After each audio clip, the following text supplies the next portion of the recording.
Olá, bem-vindo ao programa Saúde e Vida, o seu espaço inteiramente dedicado aos cuidados que devemos ter com a nossa saúde.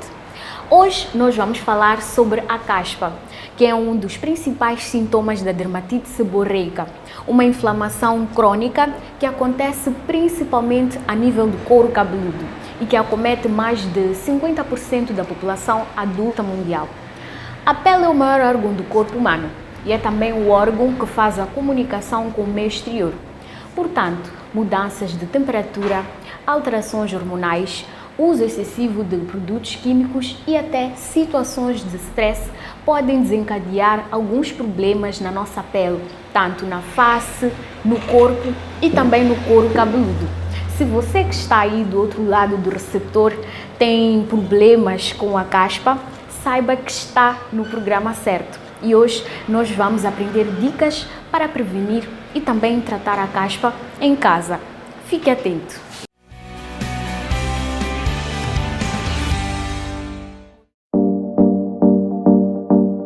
Eu sou Carmen Amiral e sou fundadora de um salão que é especialista em tratamentos para cabelo crespo apenas, usando produtos locais.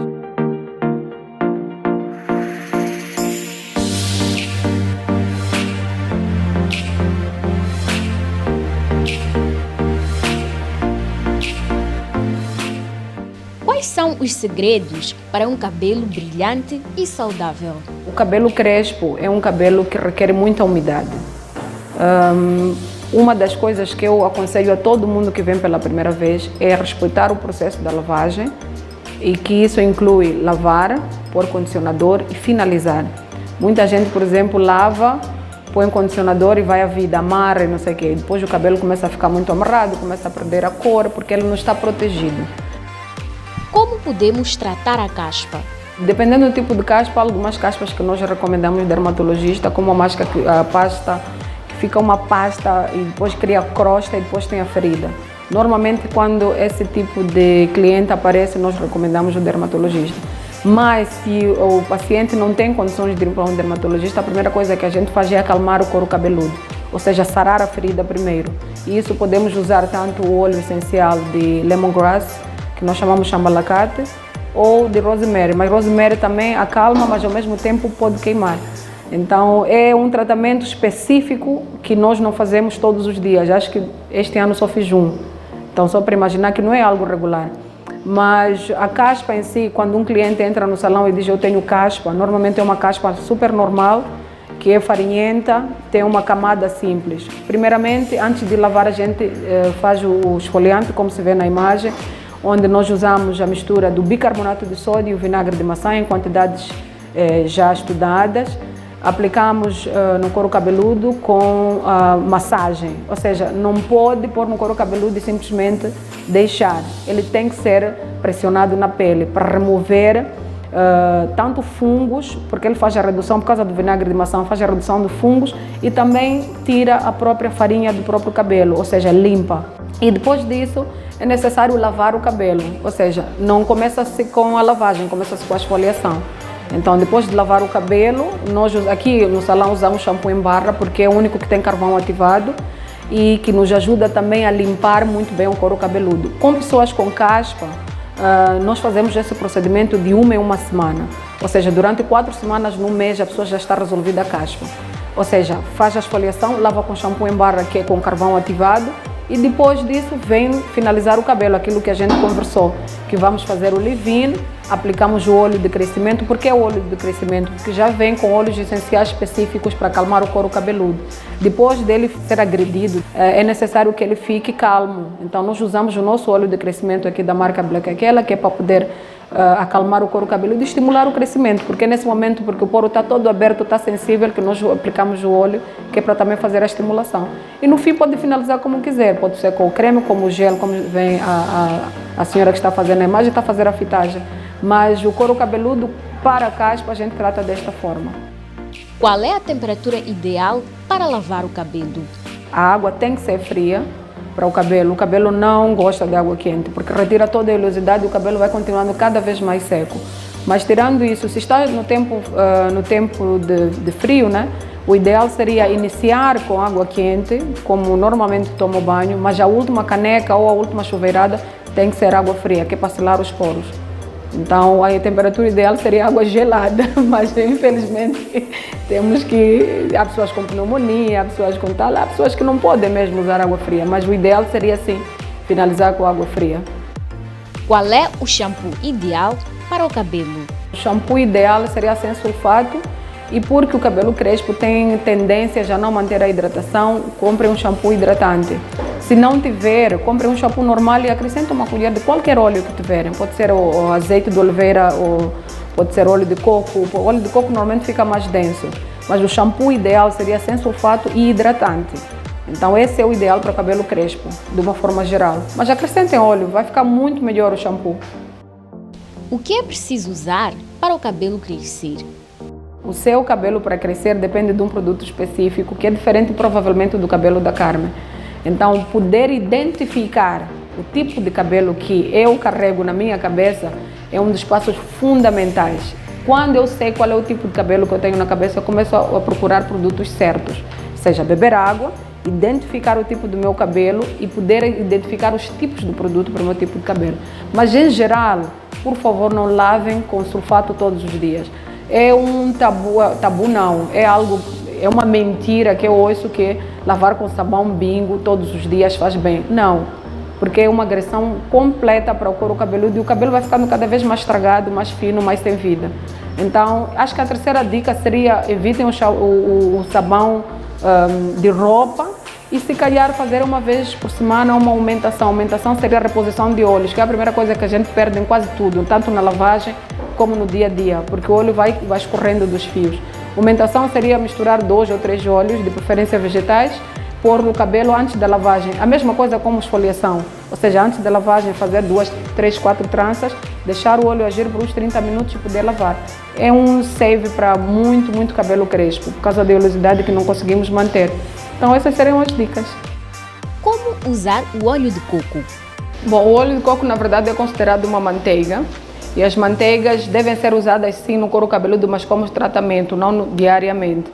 Ou seja, se por exemplo eu vou fazer um tratamento e misturo o óleo de coco na minha máscara capilar, ela vai potencializar e vai hidratar e tudo mais. Mas se eu uso todos os dias, ele vai entupir os poros. Quando se tem o óleo de coco, a melhor forma de usar o óleo de coco é potencializando máscaras, ou seja, misturar em máscaras, misturar com óleos e derreter. E para o fio. Muitas vezes, quando é mistura dos óleos, o tratamento é para o fio do cabelo.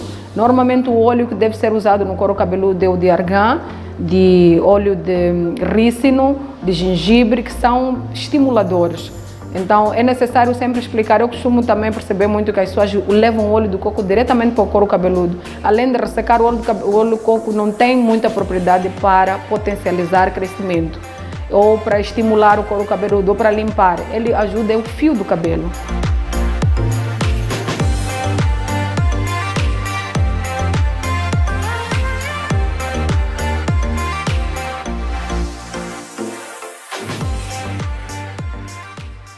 Bom, o nosso corpo é justo porque ele se comunica conosco e através da nossa pele ele pode evidenciar algum problema de saúde. E é por essa razão que hoje a nossa conversa vai ser com a doutora Rihanna Amado, é médica dermatologista e vai nos dar algumas dicas e orientações sobre como é que nós devemos cuidar da nossa saúde, especificamente da saúde da nossa pele. Olá, doutora, seja muito bem-vinda ao programa Saúde e Vida. Obrigada pelo convite, Mércia. Muito bem. Doutora Rihanna, que alterações é que podem acontecer, que o nosso corpo pode apresentar através da nossa pele com a mudança de temperatura? Pois disse muitas vezes que o inverno pode agravar o aparecimento destes problemas. Quais são os mais comuns? No inverno, a umidade da pele diminui, a temperatura baixa e pode levar ao ressecamento da pele. E temos algumas doenças como o eczema atópico, a dermatite seborreica e podem agravar-se nessa altura. Muito bem. E para além do inverno, que outras situações é que podem desencadear o aparecimento destes problemas, especificamente a dermatite seborreica, que a doutora referenciou? A dermatite seborreica, nós consideramos uma doença causada pela inflamação da pele, mas que é causada pela grande produção das glândulas sebáceas. Há uma grande produção de sebo, mas não concorre só o inverno para o aparecimento da dermatite seborreica. Temos os fatores, a própria constituição genética da pessoa já predispõe o indivíduo para ter essa patologia. Aí que o indivíduo vai ter uma hiperprodução de sebo, que eu já falei, e também concorrem os fatores, o stress físico, emocional, a poluição atmosférica. Esses são os principais. Muito bem. E a maioria das pessoas com a dermatite seborreica tem como sintomas a caspa, e por conta da caspa vem a comichão. E muitas vezes, justamente por isso, as pessoas acreditam que esta inflamação está ligada à falta de higiene. É verdade? Não, a dermatite seborreica não tem nada a ver com a falta de higiene. Infelizmente, são indivíduos que têm uma hiperprodução de sebo. Dizer que a dermatite seborreica, de um modo geral, atinge 30% das pessoas, mas só em 3% é que tem uma dermatite seborreica severa, em que precisa de grandes intervenções. A caspa, temos que diferenciar a caspa da dermatite seborreica.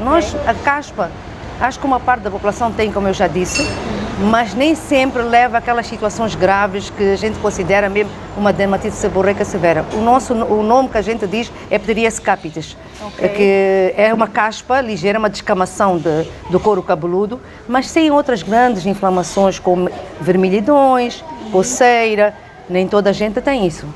E é possível que esta caspa apareça em outras partes do corpo, para além do couro cabeludo? Sim, evidente.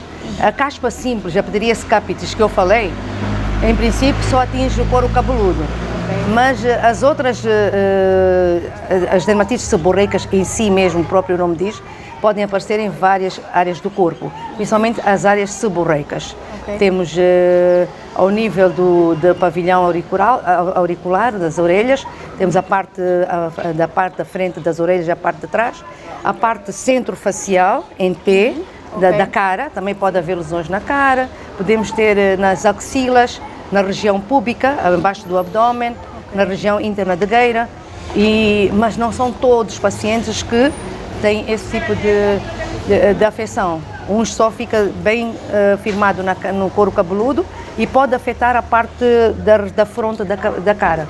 Muito bem. E é verdade que a caspa ocorre mais nos homens do que nas mulheres? Na verdade, em princípio é o que está descrito dos estudos que se fizeram por causa do problema hormonal. A testosterona vem envolvido nisto, num processo fisiopatológico que leva à hiperprodução de sebo e a caspa. Porque muitas vezes quem tem mais esta preocupação com a caspa, assim são as mulheres que estão sempre a lavar o cabelo, a comprar certos tipos de shampoo anti-caspa e cuidam-se mais, enquanto na verdade o homem também tem que prestar atenção a este aspecto. Sim, o homem também tem que prestar e eles também vêm às nossas consultas. Acontece que a mulher muitas vezes tem o cabelo mais comprido, se calhar usa muitos produtos que podem agravar a dermatite seborreica. Os homens, como têm sempre um cabelo curtinho, acho que não sente muito as lesões causadas pela caspa. Mas há essa necessidade de se preocupar. Há necessidade de se preocupar se as lesões forem persistentes e ter uma orientação em como fazer o tratamento do seu couro cabeludo. Muito bem. Doutora, a forma como nós nos alimentamos pode servir de gatilho para o surgimento de problemas da pele, incluindo a dermatite seborreica? É controverso isso. Não vem assim tão descrito, não há estudos que dizem que, por exemplo, que alguns alimentos pioram. Depende, sabe? Há doenças que a pessoa tem reações a alguns, por exemplo, ao glúten, e isso é evidente, não é? Sim. Mas essas coisas de alimentação que piora a dermatite seborreica, o eczema, isso vai depender da própria pessoa. Pode-se evitar, por exemplo, alimentos gordurosos, chocolate, alimentos processados.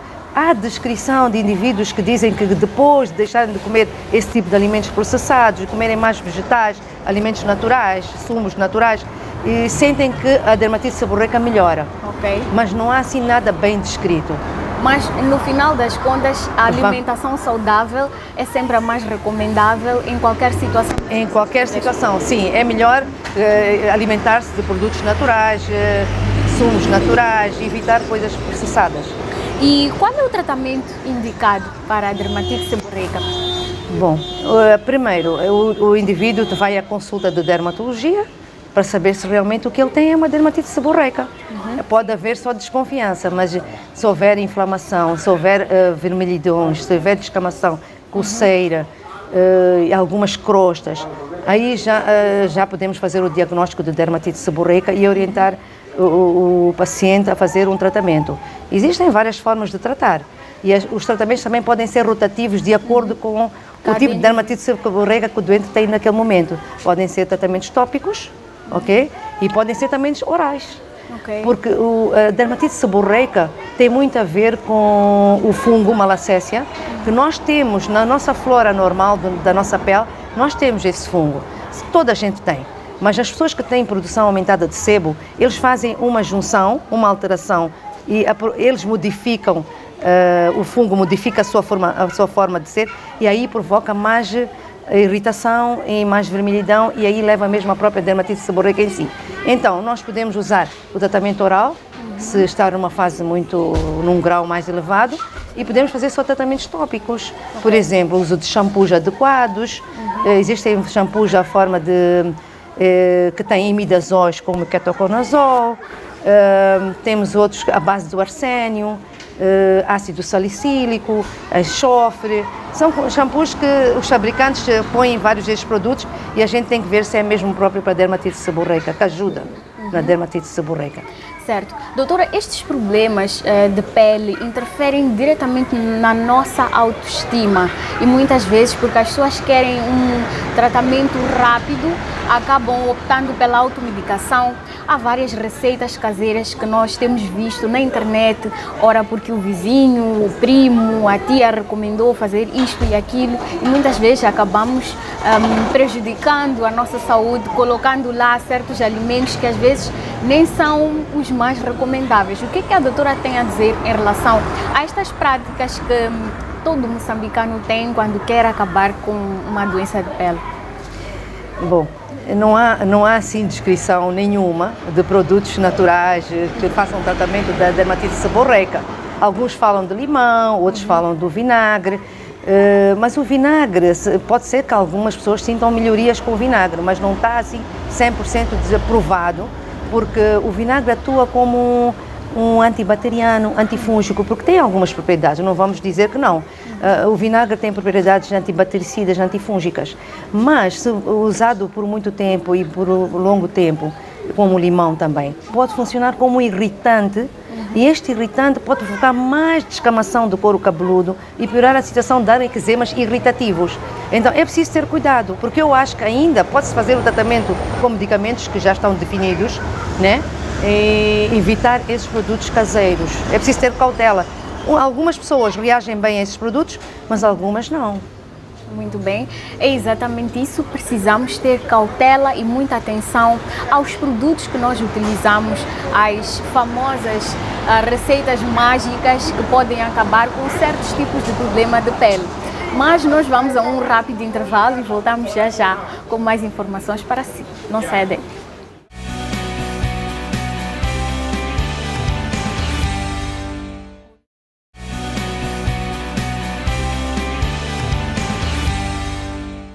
Bem-vindo de volta ao programa Saúde e Vida. Para você que só agora ligou o seu receptor, hoje estamos a falar sobre os cuidados que devemos ter com a nossa pele. Vamos a seguir a rubrica Saiba Mais, responder algumas dúvidas e perguntas do nosso público.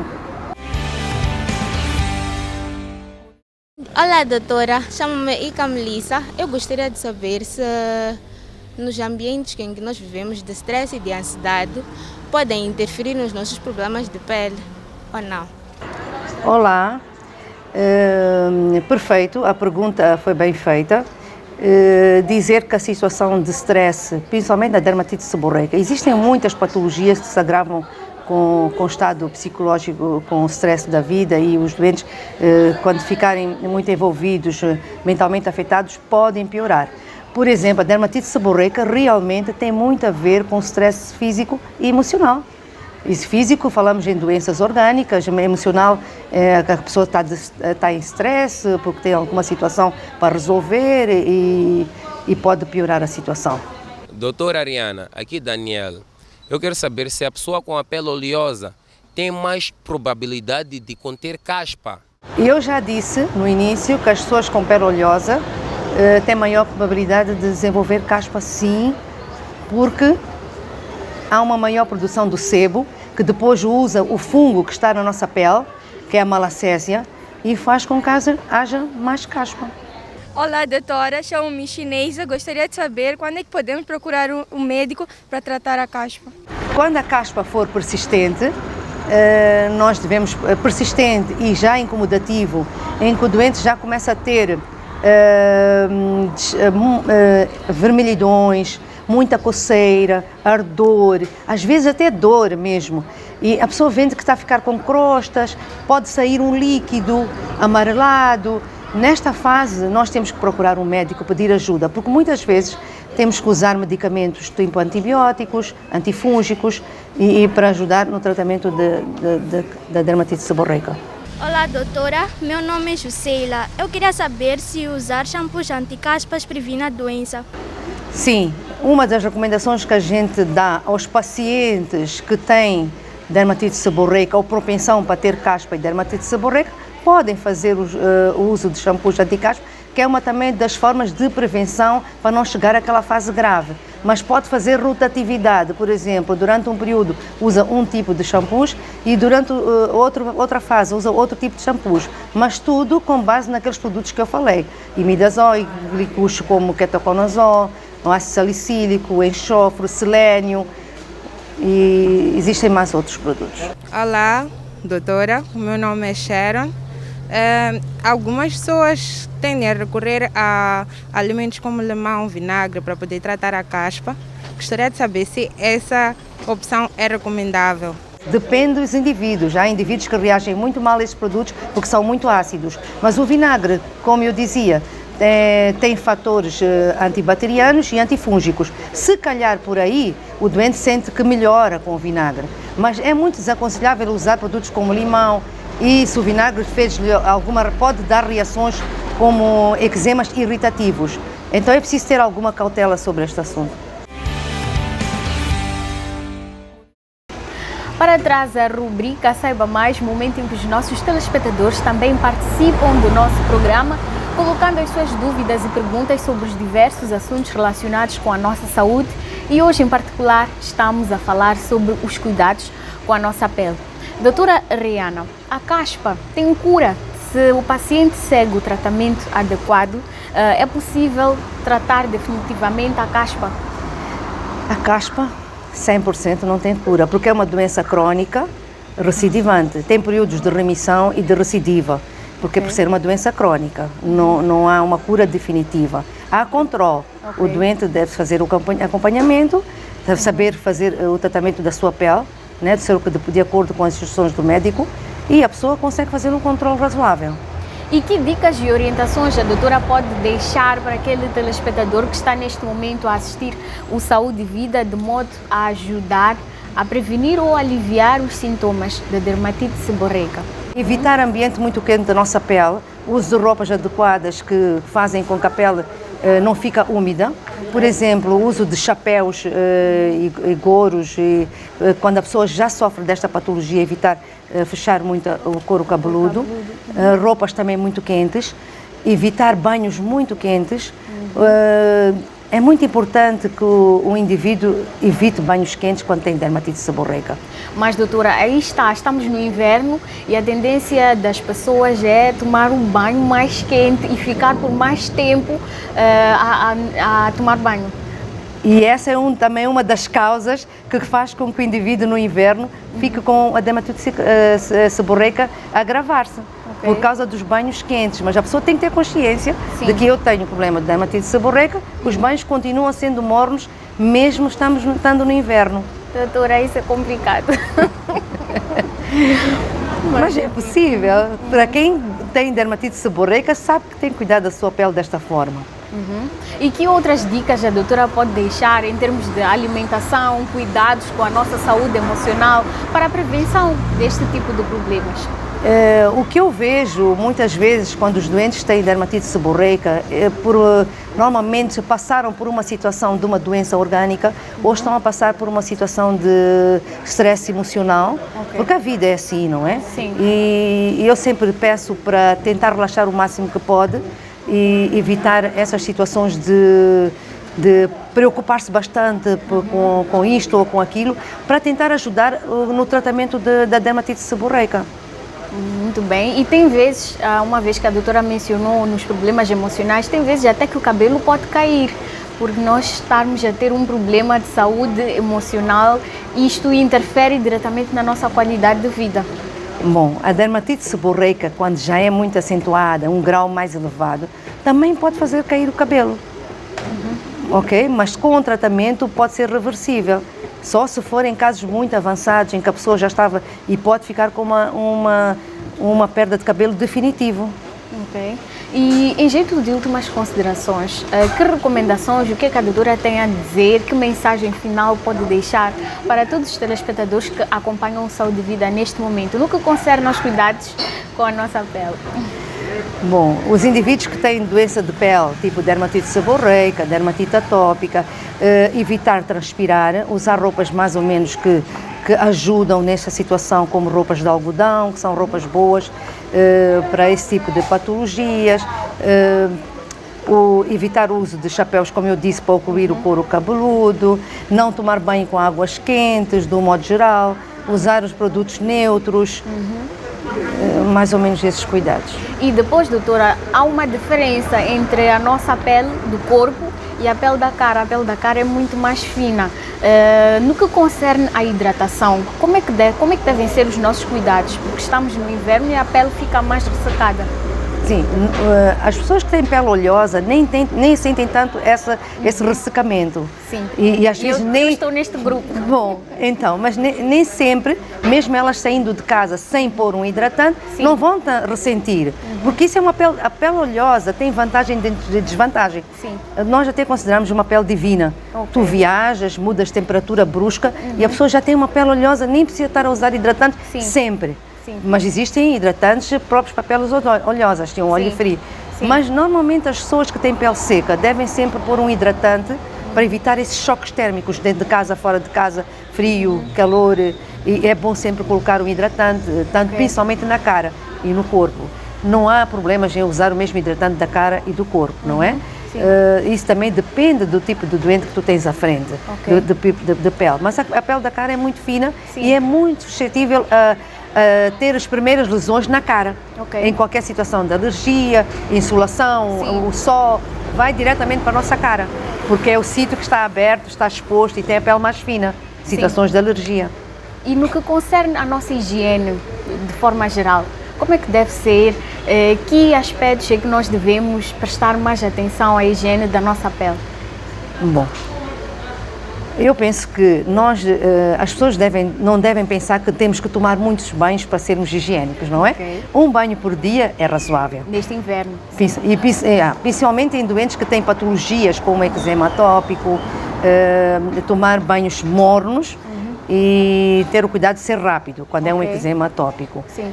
Evitar, no inverno, é aquilo que eu estava a dizer, evitar banhos quentes. Muitíssimo obrigada mesmo a doutora Rihanna pela sua disponibilidade e por colaborar conosco em trazer este tipo de informações que são benéficas para nós, para a nossa saúde, e esperamos contar com a presença da doutora nas próximas ocasiões. Obrigada. Merci. Bom, chegamos ao fim desta edição do programa Saúde e Vida, em que falamos sobre os cuidados que devemos ter com a nossa pele, principalmente com o nosso couro cabeludo. Já sabe que pode manter contato conosco através das redes sociais. Nós estamos no Facebook, no YouTube e também no nosso grupo do WhatsApp. Tchau, tchau. Cuide sempre, sempre, sempre da sua saúde.